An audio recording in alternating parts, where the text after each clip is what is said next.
Hi guys, let's look at this ASVAB practice question that we have here. We're told that a field measures 100 yards by 75 yards. If a person wants to walk diagonally from one corner of the field to the other corner, how far would she walk? So this is a very simple question that can be solved using Pythagoras Theorem. Let's see. So we have a field. The field is 100 yards by 75 yards. So a particular person wants to walk from one corner of the field to the opposite corner of the field. Now they're asking us, how far does she have to walk? So they're asking of this distance, right? So let's call this distance x. So looking at this, you're going to see that here is a 90 degree. And when you consider this triangle, let's call this A, B, and C. When you consider triangle A, B, and C, we can see that we have a right angle triangle. So when you have a right angle triangle, you can find a missing side when you know two sides using the Pythagoras theorem. So this side is the longest side of the right angle triangle called the hypotenuse.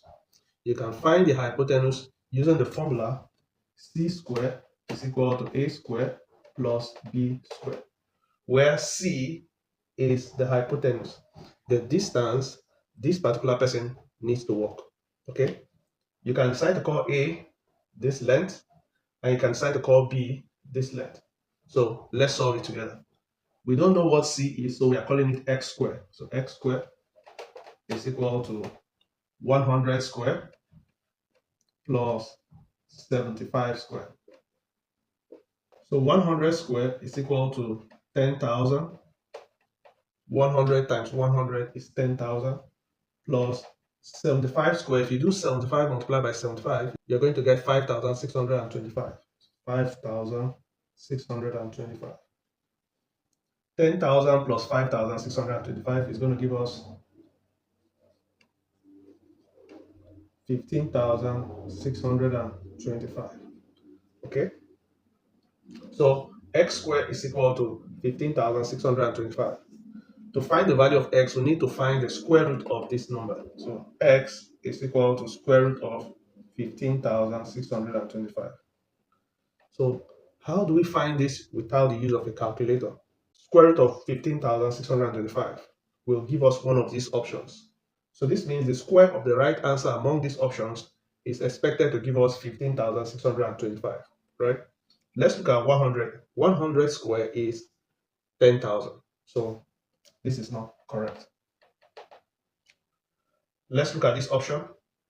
Square of 200 is 40,000. This is not correct. What about the square of 60? The square of 60 is 60 multiplied by 60, which is 3,600. This is not correct. So even without the use of a calculator, I know that this will be the right answer, 125. But let's confirm it. If you do 125 multiplied by 125, so let's do that. 5 times 5, 25, you have 5. You bring 2 here. 5 times 2, 10 plus 2, 12, 2. You bring 1 here. 5 times 1, 5 plus 1, 6. 2 times 5 is 10, 0. You have 1 here. 2 times 2 is 4 plus 1, 5. 2 times 1 is 2. 1 times 5 is 5. 1 times 2 is 2. 1 times 1 is 1. You have 5, 2, 6 plus 5 is 16. So we have 6. You bring 1 here. 1 plus 2 gives us 5, 1. So we can see that 15,625, which gives us this value. So why I went through this process is because in the ASVAB exams, you are not permitted to use a calculator. So since we cannot use a calculator, we need to go through this method. To cancel out all those values that you're sure cannot multiply themselves to give you 15,625.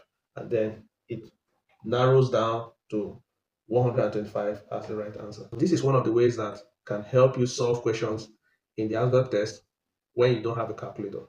Hope you understood the lesson. If you did, don't forget to like the video, share with your friends, and follow for more maths content. See you in the next video. Bye.